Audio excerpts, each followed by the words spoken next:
to Srimad Bhakti, where we're diving into the Srimad Bhagavatam, the ancient yoga text, which we love so much and takes us into the depths of Bhakti yoga. Really wonderful read, which we've been doing for almost a year. I think it'll be a year this fall since we started it. It began with Ani and I, and now we have various people joining for the discussion. We've been kind of changing our guests according to as we go through each chapter, one guest per chapter lately. And today's guest is my good friend Brihat, who at one time, not too long ago, a few years ago, you were living in Vancouver and were very much part of our Kirtan Vancouver stuff here, regular chanter and part of our whole team, but now is living in Sharanagati with his wife Jennifer, and he spends his time putting out fires. Yeah, lately. That's been kind of, I'm sure, quite stressful for you living up there at this time of year. And I have seen some pictures of you all out there kind of fighting the bushfires and stuff, saving the village, which is really far out. It's a difficult time of the year right now, I guess. Yeah. Must be kind of bonding for the community to get together and do that, though, right? It is. It definitely there's like a a sense of togetherness, and also like yesterday there was a fire that happened, and it was like everybody just drops everything and Mm. everybody goes and takes. So yeah, it is a very, there is a strong sense of like togetherness, which is nice, but Mm. it'd be nice if it wasn't just around emergencies. Yeah. Emergencies have that kind of effect, though, don't they? Yeah. I don't want to go too much on a tangent here, but I do find it interesting. Like the other day up there, there was a storm, right, and some lightning struck the ground, Yeah. and you all had to go up at like 2 a.m. or something and hike a mountain. We went up at, well, we myself personally, I got up there at 8 o'clock. I think a few people were up there a bit before, Hmm. but there was smoke halfway or 2/3 of the way up the mountain that we could see, so we had to go find the fire. And it was lightning. You could see the tree. There was a streak of bark missing down the whole tree. Right. And then when we got there, uh one of the guys, he was running around the bush looking for it, because once you get in you can't see the smoke at all, and it's Right. like, Right. so it's hard to locate it. He did find it. He got there. He phoned myself and one of the other people I was with, and he had his cell phone, and it was his face, and then in the background there's this big fire going. I found it, guys. Oh, oh man. Luckily, we were very fortunate because it had just poured, like it had just rained like for, I don't know, a good half hour, like really coming down, or else it probably, things are very dry here, and so Mm-hmm. if it hadn't rained like that, it would have been probably unmanageable. Mm. Yeah. Wow.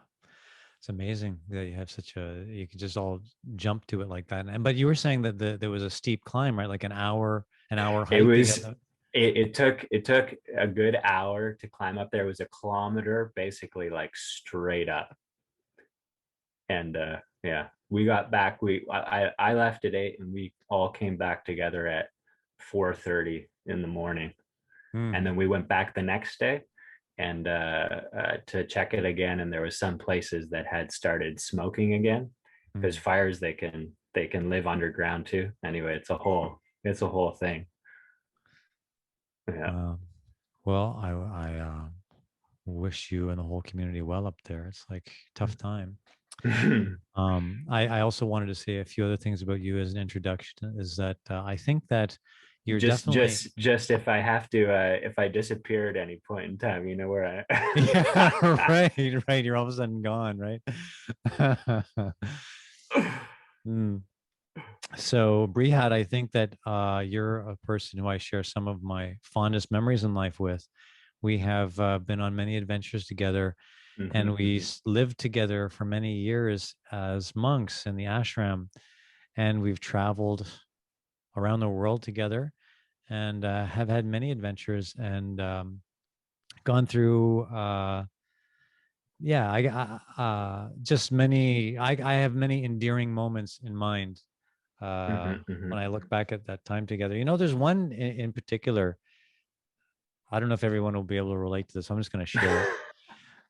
But um, there's so many, right? There's so many things that we did together, and so many places that we went, and experiences that we've had. Uh, and so there's many things that I remember, but there's one in particular for some reason. I don't even know if you're going to remember it, Okay, okay. but it was in Nova Scotia, Hmm. and it was on a special um, uh, it was on a special day that like a festival day in the Bhakti tradition. Hmm. I Hmm. think it was Gorpranim. And for some reason, you and I decided to go to some small town just to do a Harinam. Hmm. I Hmm. think it was Antigonish. Yeah, Yeah. if that's what you're talking, it was. Yeah, yeah. And so then you and I went, okay, let's like it was just like basically we wanted to go have some kirtan. And we thought, and Nova Scotia is not like a heavily populated place. And we were in rural Nova Scotia. So we thought, well, let's go to this town, Antigonish, and just kind of, set up on the corner there and just do some kirtan, see what happens, right? And so we did. And as I remember it on that day, it was like there was nobody there. And so you and I were just chanting, having a little kirtan together. All of a sudden, I mean, all by ourselves on the side of the road or wherever we were set up. And I just remember it being so blissful. And I can remember that at one point in time, we started laughing so much that we could hardly even chant. Well, I think we actually did stop. We couldn't chant, you mean? Yeah, Yeah, yeah, yeah. we kind of, yeah, It was just this wave of kind of like ecstatic happiness or something that yeah, that I yeah, just I can never forget that moment. It was just there we were just chanting, and it was an overwhelming wave of yeah. You and we were it just you were playing accordion, and I think I was playing mridanga. yeah, yeah, and it was just the two of us there, and it was such a sweet memory. Yeah. Anyway, thank you so much for taking your time to come and get into the Bhagavatam. I really enjoyed discussing the philosophy with you, and I'm looking forward to hearing what kind of insights you have into this. We're now in the chapter 11 of the first canto. This chapter is called Krishna's entrance into Dwarka. So I'm going to just chant a few mantras, and then we'll dive right in. Om Namo Bhagavate Vasudevaya. Narayanam Namaskritya Naram Chaiva Narottamam Devim Saraswatim Vyasam Tato Jayamudirayet. Om Jnanatimarandasya Gyananjana Shalakaya Chakshur Unmilitam Yena Tasmai Shri Gurave Namaha. That last mantra I just chanted, it translates roughly as how would you translate that, Brihat? We come into this world with darkness, like without knowledge. Yeah, yeah. I mean, it's a gratitude to those who to the uh, teachers, I guess, who Mm-hmm. are bringing knowledge by which we can get free from, well, if whatever sufferings we might be experiencing due to and yeah, I mean that's definitely a major point in bhakti, is that suffering is due to um, lack of knowledge. Mm-hmm. Yeah, Lack of spiritual awareness, right? yeah. Mm-hmm. So this Bhagavatam is like the torchlight of knowledge. The words of the great teachers are the torchlight of knowledge that illuminate us to our actual situation. So chapter 11, the last chapter that we went through was the departure of Krishna from Dwarka. So Krishna is leaving Dwarka, and he's left Dwarka now. And now he's, no, sorry, leaving Hastinapur, heading to Dwarka. These are two cities, Hastinapur and Dwarka.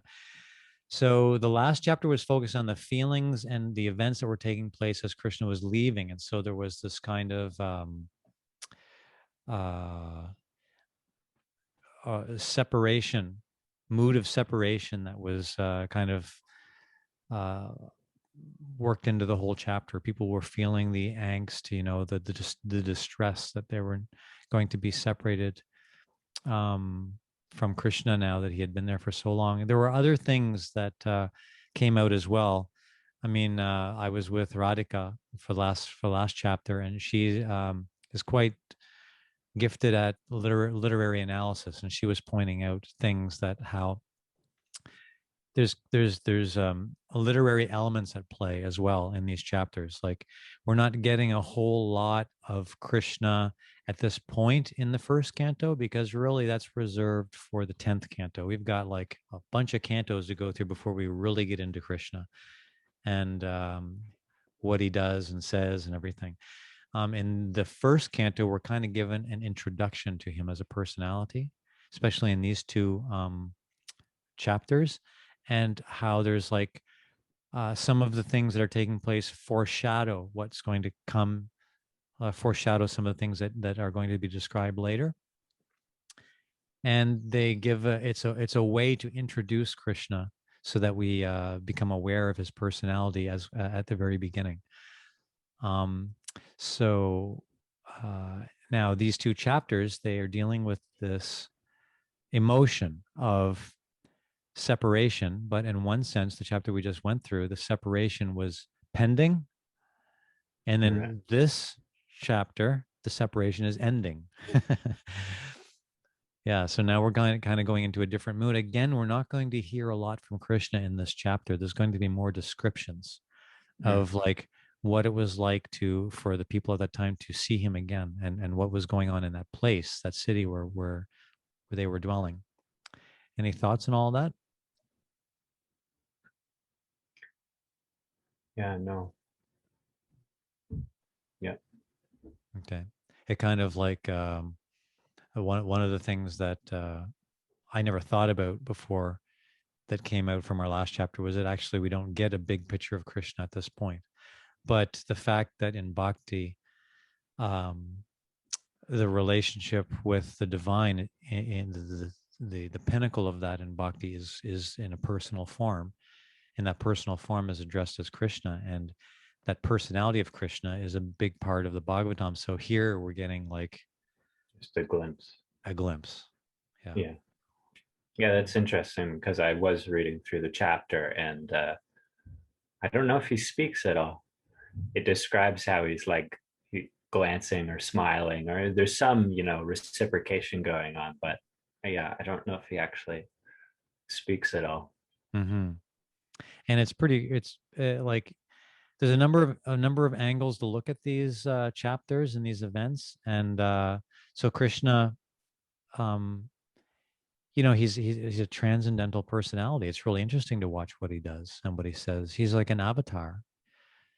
In fact, we say he's an avatari. He's like the source of whatever avatars that come. So to watch him and to see what's going on is really kind of an interesting part of the Bhagavatam. So why don't we dive in?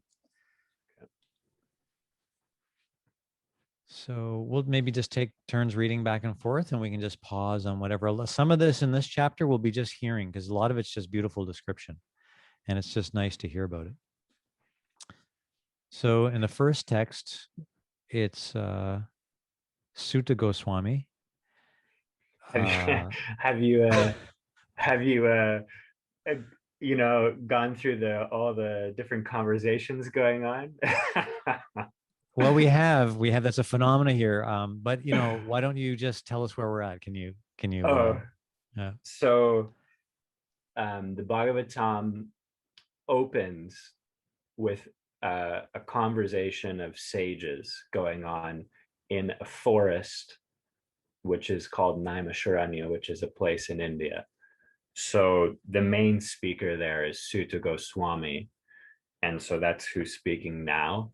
And he's relating events that have taken place for him in recent history, I guess, not Mhm. that far in the past. So he's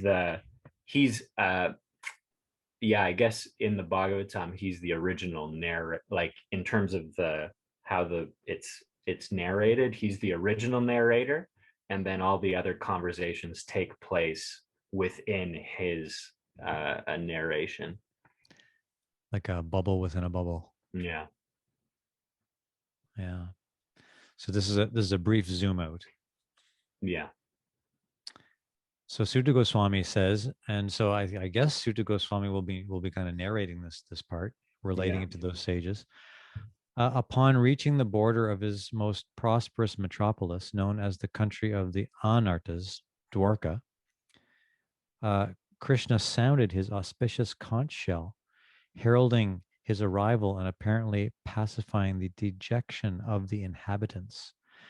Now, I don't know if most of us have probably heard a conch shell. I wish I had one right now. I would blow one. But I don't know. I don't know if that's how that would go over Zoom. I don't know if it they're would have been quite. nice though if I just had to whipped out a conch shell at that moment, and just. But of course, that's the symbol of our on our stream of bhakti symbol, right? It's a conch shell, Right, right. regularly heard in the temples. So he's announcing himself before he even enters, and everyone in the city hears the conch shell, and they're like, "Whoa!" It Okay, conch shell is a amazing sound. yeah. It's a really and yeah, it creates a certain kind of um, atmosphere. Mm-hmm. Like when a conch shell is, just like chanting, creates a certain type of atmosphere when you start like doing kirtan. So also, yeah, the quality of the sound is really quite something. And when that sound is supposed to be like, what's another word for auspicious? As auspicious just isn't a word that's used very much, but Not so much. Um, yeah. good. It's good. It's a good sound. Okay, what I else? mean, serenity to some extent. I wouldn't say it necessarily, but like, like creates a serene environment. But Yeah. yeah, Krishna Prana says spiritually favorable. That's a good one. yeah, definitely, Yeah, yeah. definitely. Um, yeah. Oh, I was just going to Okay. mention we have one person that lives in our community who's actually lives about like he's from India, and he actually is from maybe less than an hour away from Dwarka. Oh, nice. Like that's where he grew up, and that's where his family has a farm there in the rural part of that part of India. Yeah, thank you for mentioning that. This is something I failed to mention up to this point, actually, that these cities do exist today. They're not like Yeah, like Hastinapur. Hastinapur, yeah, is Delhi. Yeah, Modern day Delhi is used to be known as Hastinapur. yeah.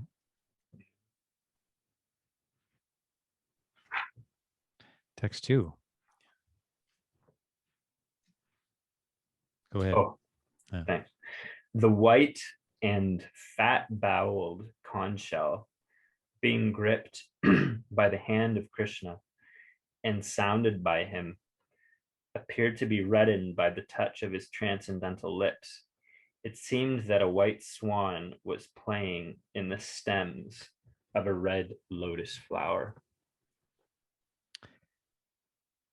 And in the commentary, Prabhupada makes that connection that when spirit is in contact with matter, it can transform matter.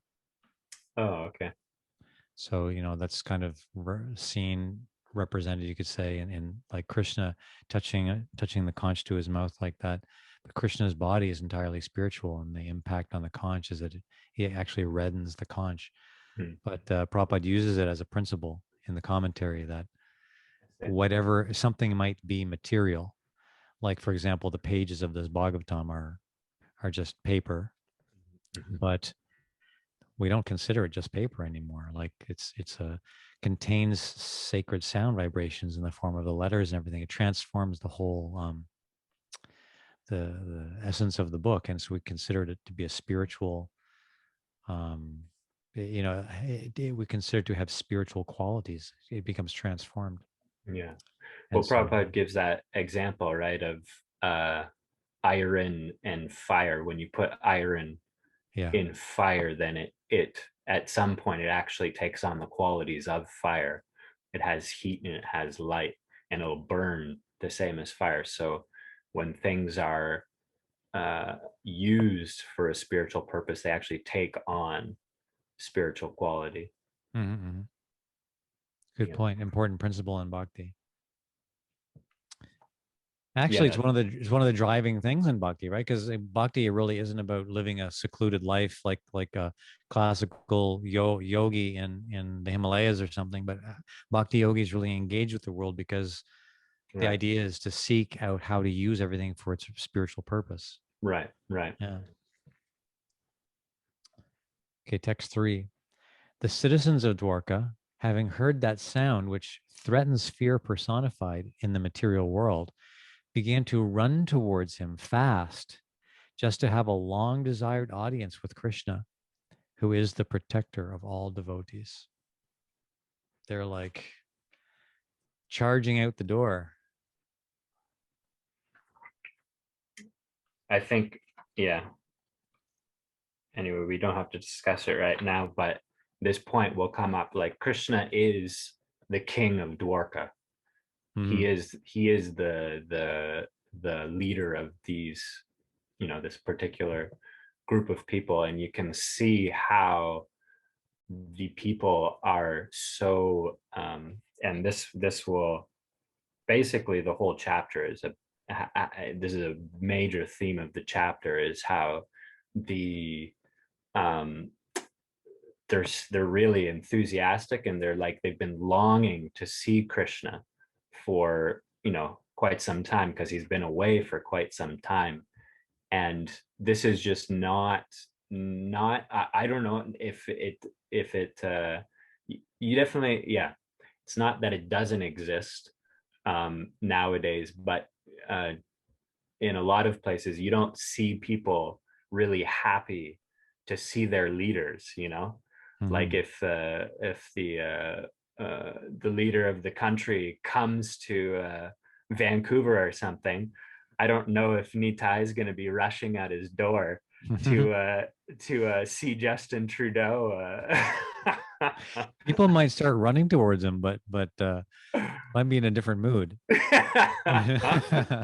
I'm sure some people like him too, but it's just like I don't. But I get it. It's like leaders Even, in yeah, general don't embody that kind of that people that the people that they rule over actually really love them, yeah, and like that's the thing. really really love them.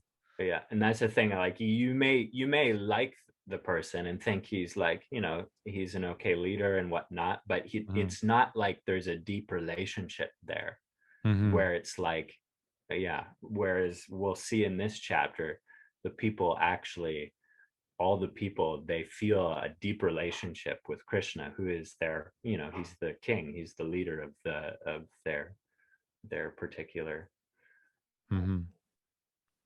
where they live. The citizens, this is two texts, text 4 and 5. The citizens arrived before Krishna with their respective presentations, offering them to the fully satisfied and self sufficient one who, by his own potency, incessantly supplies others. These presentations were like the offering of a lamp to the sun. Yet the citizens began to speak in ecstatic language to receive the Lord, just as wards welcome their guardian and father. This is interesting. Like uh, this offering of like a lamp unto the sun. It's a very beautiful. It's a very beautiful thing. Like I haven't seen that, but I have seen offering of Ganges water to the Ganges. Mhm, mhm, When people step into the Ganges water, a very sacred river in India, and they'll take out a palm full of Ganges water as they're standing in it in a mood of prayer, and then they'll offer that Ganges water back to the Ganges. mhm, mhm. So what does the Ganges gain, right? Right, right. but it's the offering of love. It's like, what do we have to offer anyway? um I mean, in the sense that what is actually, uh, what is actually uniquely ours that doesn't come from Krishna, Right. that we can, it's all coming from Krishna. So whatever we offer is kind of like, it's that idea of offering a palm full of water back to the Ganges. But it's the love that with which it's done, which captures Krishna, or it's that love which is offered in worship to the Ganges in that way.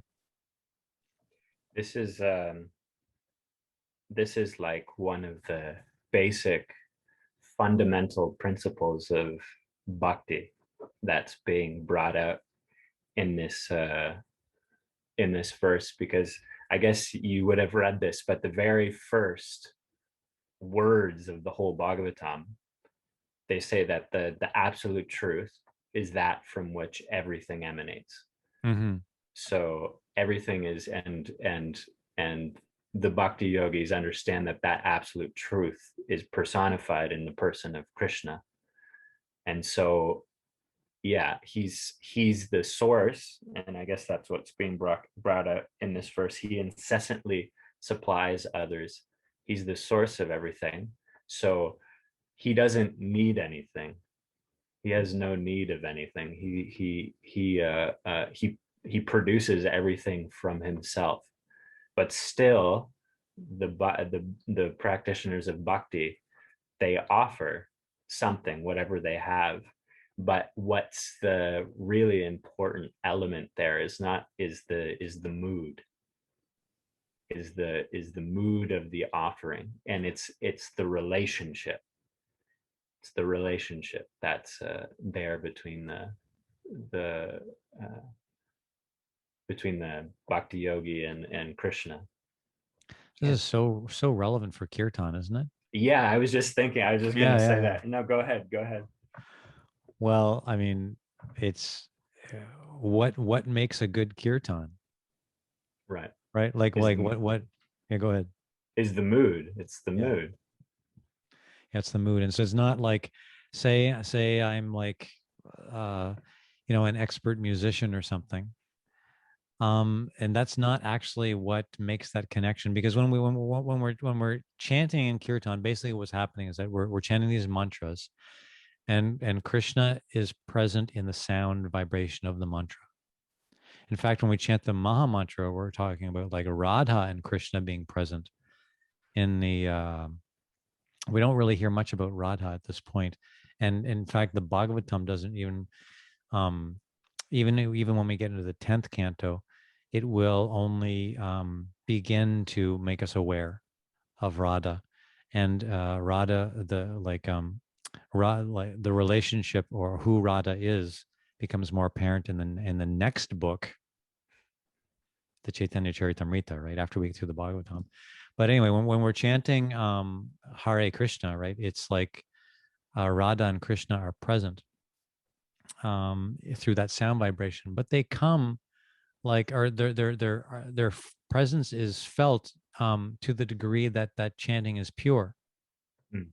To like, if we're chanting but we're not, like my mind is thinking about how wonderfully I sound right now, how wonderful I sound right now, or like how wonderful the music I'm making is right now, and or I'm trying to take credit for like the experience that people are having in kirtan, because someone may be, legitimately having a spiritual connection with the mantra, and me, for example, if I'm leading the kirtan, I may want to take credit for that. All of those things, like, Krishna has nothing to do with that. So uh what was the original point that you made, that I Well, I just, as you're talking, I was thinking we can break this principle down of yeah, off. yeah. It's the mood, right? Because um, you can't offer Krishna anything that he doesn't already have. So I was thinking you started talking about kirtan. In Right, terms of kirtan, that's right, it is, right. it's like for instance, our voice. Yes. It's like, did we have anything to do with creating our own voice? It's Mm. like all we do is we desire to speak something, and then all this stuff goes on and words come out of our mouth, you know. It's like there's this whole arrangement there that we didn't make, you know. And and and uh so, you know, the Bhagavatam is suggesting in the very first mantra that all of these arrangements are there. Everything that's there, this is coming from the absolute. This is coming from Krishna. Krishna's made all these arrangements. He's, you know, he's the reason that we can speak. And so, you know, we're speaking, and in kirtan we're singing, and we're singing the Maha Mantra. So this is, you know, Krishna doesn't need anybody to chant his, you know, chant Hare Krishna. He doesn't, you know, he doesn't need anybody to chant these, you know, different mantras. He's self-satisfied in himself. But it creates a, there's a relationship there when we chant. And so we're offering back, like we're offering in kirtan, we're offering our voice and the mood in our, I mean, we're offering our voice, which is, you know, being provided to us. It's not our own. But really what we're trying to offer is the mood Mm-hmm. that we're chanting in. Because just to sing is there's nothing unique about that, but to actually sing with. And that's the beautiful thing about bhakti, is that each of us, each soul, we each have that spiritual essence that actually has a unique connection with the source. And so in kirtan we get to express that, and we get to experience that, what that unique, you know, unique connection with the absolute is. And so Mm-hmm. and that's the mood, that's the offering, is that's our Mm-hmm. unique offering. And so it can be bhakti, there's, you know, there's lots of practices, but we're talking Mm-hmm. about kirtan specifically. So when the focus is like that, like how you were just describing it, then it's very likely that that's a very like wonderful ecstatic kirtan. You know, like if someone Yeah. is in that consciousness, it doesn't even matter like if there's any instruments, Right. Right. right? But if somebody's chanting in that mood, but if I were to think that no, this is a nice experience because of what I'm doing right now. I'm like making this nice experience because of my nice music I'm making, and Yeah. I'm responsible for the experience that other people are having. That would be like standing in the Ganga, taking a palm full of water, and thinking, "Look at this wonderful water that I'm now gonna, you know, like that I have I just created. acquired." I've just acquired this amazing water. Now I'm going to offer to the Ganges, and you know the Ganges better be grateful or something. I Yeah, don't know. yeah, right. You know, it's kind of so It lacks humility. yes. And realistic And it's not at all realistic, right? Yeah. yeah. um I just wanted to, just on that point, also, that I remember in Halifax one time we were having a kirtan together, and you were leading the kirtan. And I remember having it was just a beautiful experience where everybody, there was like this beautiful unity where everybody was, you know, doing kirtan together, and it was so like unified. But at the same time could really like um sense everybody's individuality in it all, like their individual offering in the whole thing. And it was just this beautiful experience, just having that. Yeah. Okay. Let's tell a few more kirtan stories. I got another one. I remember one time in Halifax, we were standing because it was something we used to do, right? We chanted all the time, like every time. Um, in fact, when you first moved in, this wasn't the story I'm going to tell, but this just came into my mind when when you first moved in the ashram. Before too long, like we would have to go and do things, like we'd have to go and get groceries, we'd have to go and get something over here, over there. And you like insisted, like, why, when we're going between here and the grocery store, why aren't we having a kirtan? That was you, you know. So I was like, all right, all right. And everywhere we went, as soon as we walked out the door, we were chanting, right? It was like constantly. We wake up, we were doing that, but constant. And so there was which was a really wonderful and ecstatic time. But there was this one place that we used to go and chant in downtown Halifax, and it was near a busy pedestrian street corner. And there was like, it's one of those corners where you've got like it's a busy intersection, and like as the lights change to walk and not walk, like people kind of culminate, they pool together, and the crowd starts to get bigger, right? So I can remember one time we were sitting like a little bit, we were a little bit away from that corner, but we were just into it, you know, like into some kirtan and just absorbed. We were gone, you know, like it was just a really awesome kirtan. And as we did that, the whole crowd, like a few people were standing at the corner, and then like it started to fill up, and then there was this mass of people standing, and then as the walk light turned to walk, the whole crowd just moved, and one person was standing there, and that person she had her eyes closed, and she was just going to the rhythm, you know.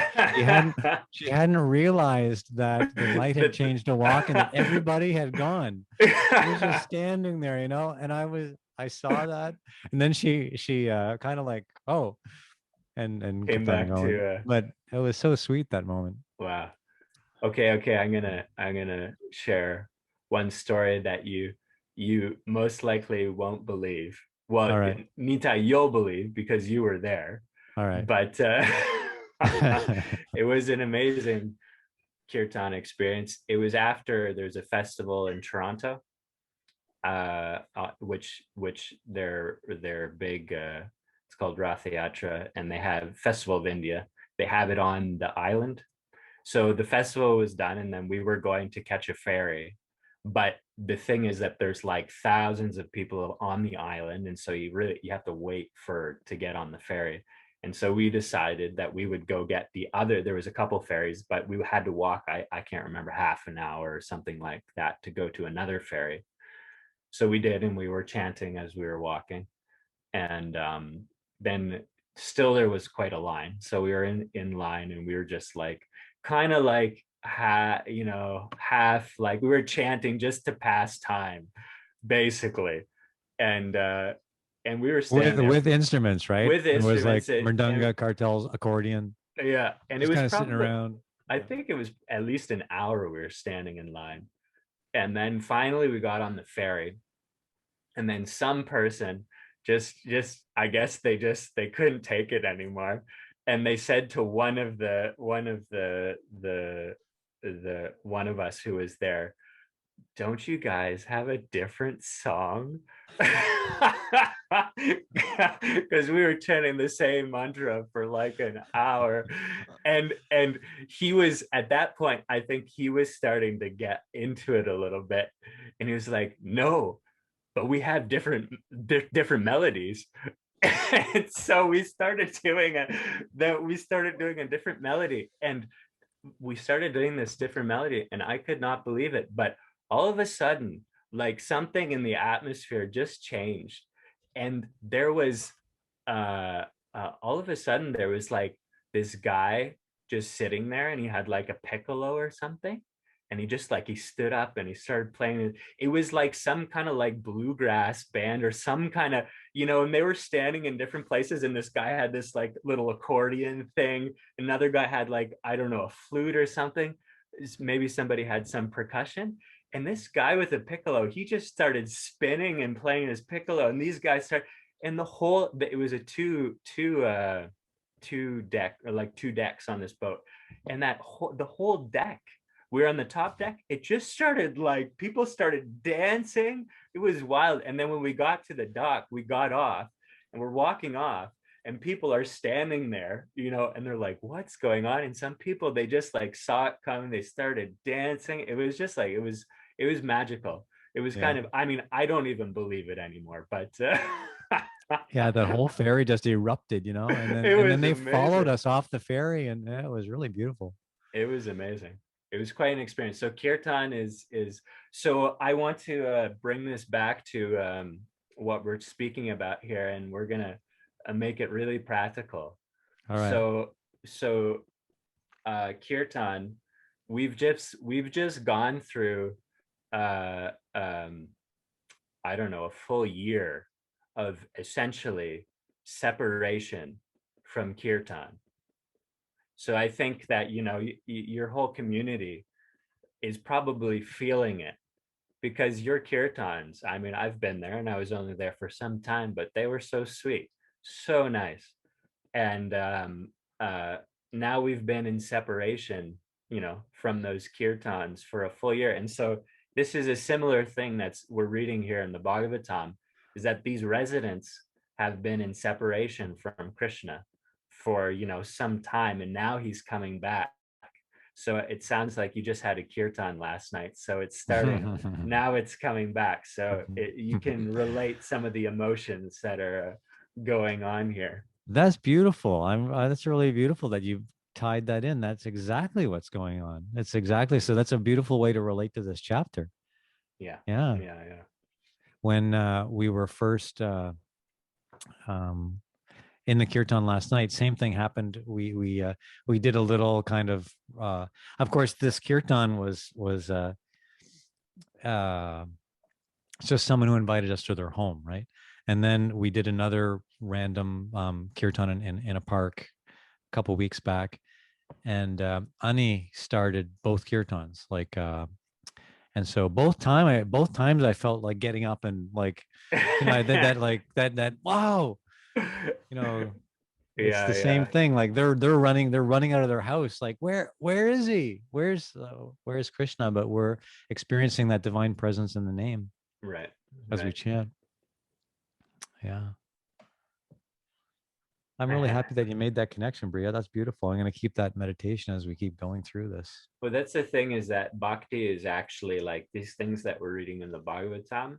It is actually very like practical, and it does relate. Like if we're practicing bhakti, it does actually relate to our experience. The same experiences that they're having here, the same emotions, relationships, is we can experience these things also. And Mm-hmm. so it's just um like the practice of bhakti is just as alive in the pages of the Bhagavatam as it can be in our present day lives. So Yeah. That's beautiful. We don't want to get lost. We don't want to lose that yeah. just because this is such an ancient text, as if Right. it's like some kind of thing that was relevant then, but not now. Yeah, exactly. Yeah. Which shows you the transcendental nature of bhakti, because certainly life was very different in these times, some Right. thousands of years ago, right? It's not like society looked like it does now. Like life was very different, but they were still spiritual beings. We are still spiritual beings. Exactly. Those relationships are still as true today. Like whatever time, place, and circumstance, we're always spiritual beings, and we always have this relationship Yeah. with the divine. This is very much the where the Bhagavad Gita begins. Bhagavad Gita being, the kind of the foundational text of bhakti. And this is very much where it begins, is that right from the beginning, when Krishna starts instructing Arjuna in the beginning of the Bhagavad Gita, he says that, you know, you're a soul, you're a spiritual being. There's never a time, you haven't been. You're eternally a spiritual being. And all of us, all living entities are eternally spiritual beings. And we all have eternally, we have a relationship, you know, with the absolute. That relationship eternally exists. And similarly, as we're living in this world, we have a relationship with this world, and this world also eternally has a relationship with the absolute. And so the Gita, the Bhagavad Gita and the Bhagavatam is very much about how to navigate those relationships? How do we navigate the relationship with this world in which we live? How do we navigate the source of ourselves in this world? And so this is these are relationships that they're not affected by time or space. They're eternally exist. And yeah, that's the practice of bhakti, is just to, you know, figure out how to properly navigate all those relationships. It equates to a lot of relief. Yeah, Yeah. exactly. We still have some time. Why don't we keep Okay, going? so we're on text 6 here. Yep. The citizen said, "O Krishna, you are worshipped by all demigods like Brahma, the four sanas, and even the king of heaven. You are the ultimate rest for those who are really aspiring to achieve the highest benefit of life. You are the supreme transcendental person, and inevitable time cannot exert its influence upon you." Just wanted to. I think the word rest. This word caught my Yeah, attention. You are the ultimate rest. I don't think in that sense it means like feel like how would you define rest? Like, you know, I wake up in the morning, I feel rested. Not quite like that, but you are the ultimate rest for those who are really aspiring to achieve. So like um we're like we're all aspiring to achieve the highest benefit of life. right. We're all aspiring for this, but it takes a lot of work. Like like materially or spiritually, let's just say. Like, you know, it doesn't really matter. Whatever I identify as the highest goal of my life, Right. it's like there's a lot of energy that goes into that. But Yeah. all of that becomes like can come to like can be satisfied or Yeah. completed. Yeah. That's the word. Yeah, Yeah. yeah. Yeah. Yeah. Yeah, because you can see, like, in terms of goals, we all have goals in our lives.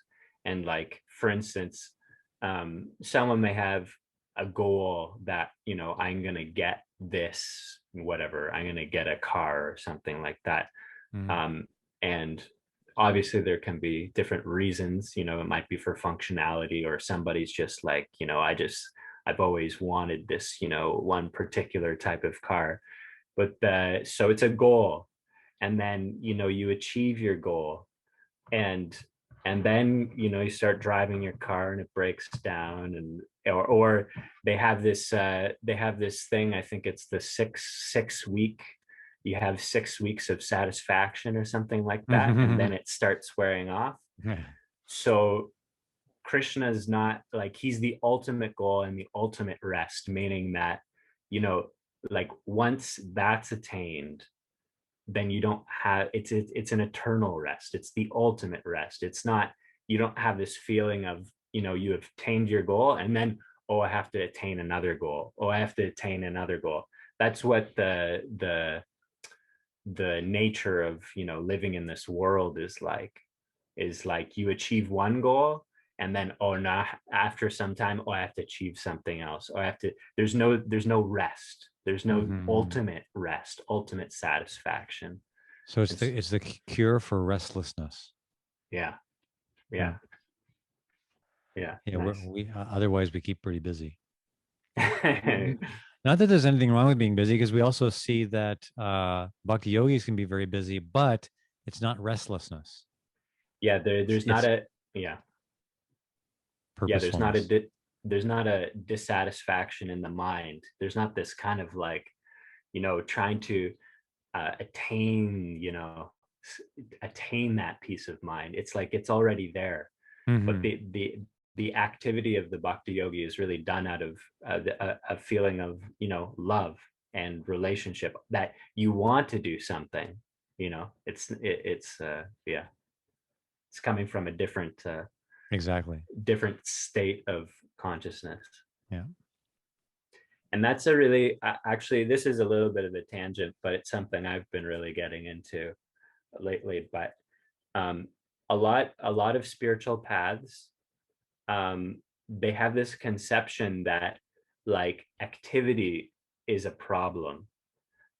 like like these things, like for instance, like Buddhists, in India, you have this impersonal school that I because I'm doing activities, then I'm suffering.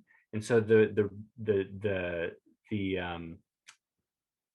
answer is that if I give up activity, then I'll be happy. And so, you have this Buddhist idea of nirvana, of nothingness, getting to this state of no activity, nothing exists, and that's happiness.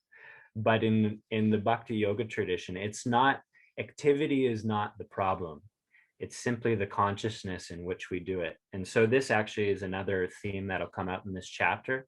It's a really beautiful thing, but any situation that we're in, if our consciousness is properly situated, we can be peaceful and happy in any situation that we're in.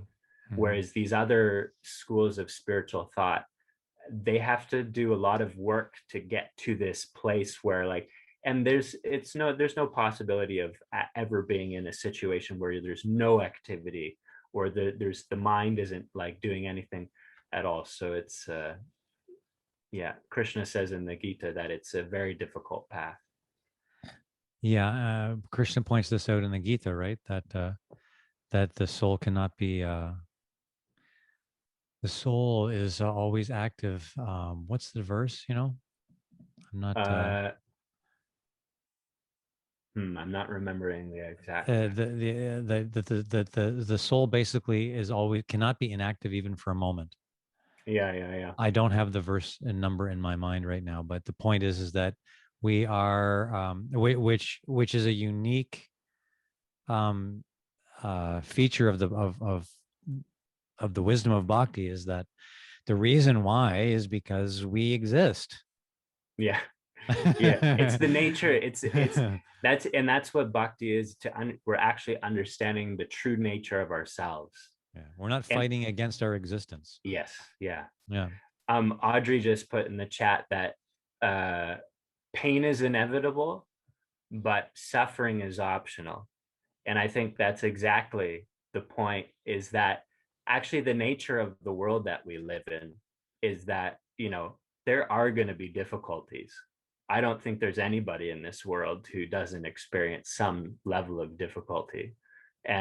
But depending on our consciousness and our perspective, and our perspective is coming from our state of consciousness, our awareness, then we can see it as suffering, or we could see it as something else. And actually not actually the bhakti yogi doesn't experience, suffering at all.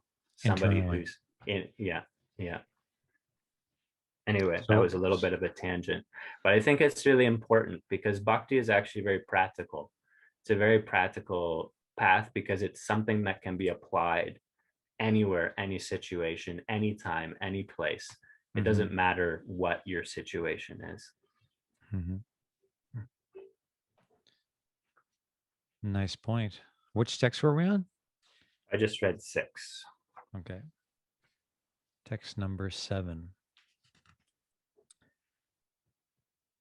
Oh, Krishna, you are our mother, well-wisher, Lord, Father, spiritual master, and worshipful deity. By following in your footsteps, we have become successful in every respect. We pray, therefore, that you continue to bless us with your mercy. I think that what this verse reflects is some of the symptoms of what was referred to earlier, how they came out with ecstatic speech.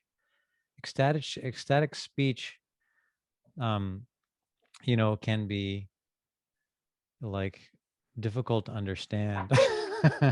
Right. Like when it's just kind of like there's some spontaneity in it, right? And not that I know that much about it, but I mean, like when we read these things, sometimes there's expressions of like spontaneous devotion that are filled with meaning, and it takes some time to dig into it.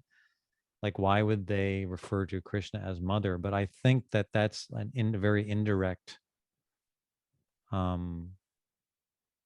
because as we're going to get into the second chapter, we're going to see how the universe is created.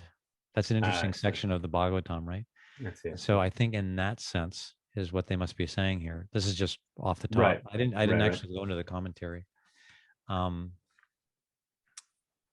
Well, he's, yeah, the absolute truth is the source of everything. yes. So all these qualities are there. And I was thinking we can also bring it back to the principle that like they're expressing these things, and obviously um, they're feeling like in their relationship with Krishna, there's something tangible there, like they're feeling something, and so they're expressing these things because they're tangibly feeling like for instance, like a mother is very like nurturing or caring, or a protector, et cetera, et cetera. So they're feeling like whatever a mother is giving to her child, the citizens are feeling like Krishna is doing that for them. They're feeling those same, and so they're addressing him in that way.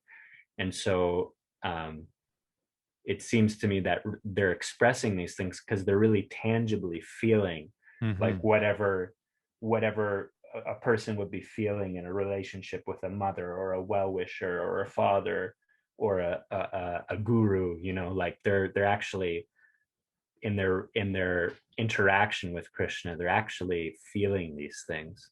And so might be why they're expressing it. I think that's more relevant than how I was interpreting it because it's based on the feelings of love, and that's the root of the ecstatic speech, right? It's Mm-hmm, based on emotion, not philosophy. mm-hmm, mm-hmm. And so they may not exactly have been thinking about the creation of the universe at that moment. Probably more like the emotions. Yeah, obviously, right? All right. Yeah, yeah. That makes a lot of sense. um yeah, I don't where do you go to 11? We got a couple minutes.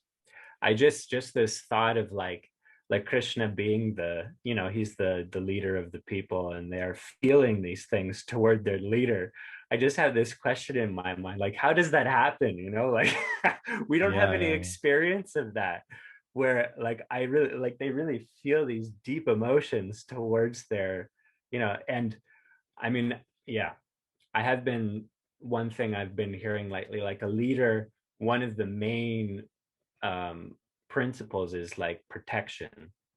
Like people actually feel protected, and I think that has been compromised in many ways sometimes with the leadership that we currently have in the world. Like I know in the West Coast here, like there's many things that have gone on, with for instance the First Nations people. They don't feel protected by the current leadership of the country. They don't feel that, and so there's no um, these kind of sentiments will never arise, Mhm. in terms of. So I don't know, I'm just wondering how is it, like that these things actually manifest. Tune in next week for well, because the next text, it actually talks about protection. Oh, So okay. it is a good segue to next week. Okay. Okay, Okay. Bria, that was really fun. I'm really happy we had a chance to do this morning, and I am happy that you're agreeing to keep going. So with this chapter, we're just at the beginning. We've only gotten into like that was only text 7, so we've got quite a ways to go, and there's a lot to pull out of this chapter. Really, so thanks a lot for being here this morning, and we'll do it again. Yeah, thanks for inviting me. It's nice to be with everyone again. I hope I can I'm feeling separation from not being able to do kirtan with you guys, both me and Jennifer here. It's the kirtans in Vancouver are quite special, and so We're we're missing letting you. Sorry. We're missing you too in those. I hope I'm planning in my mind. I'm planning to come again to be there to experience that. Nice. Hopefully soon.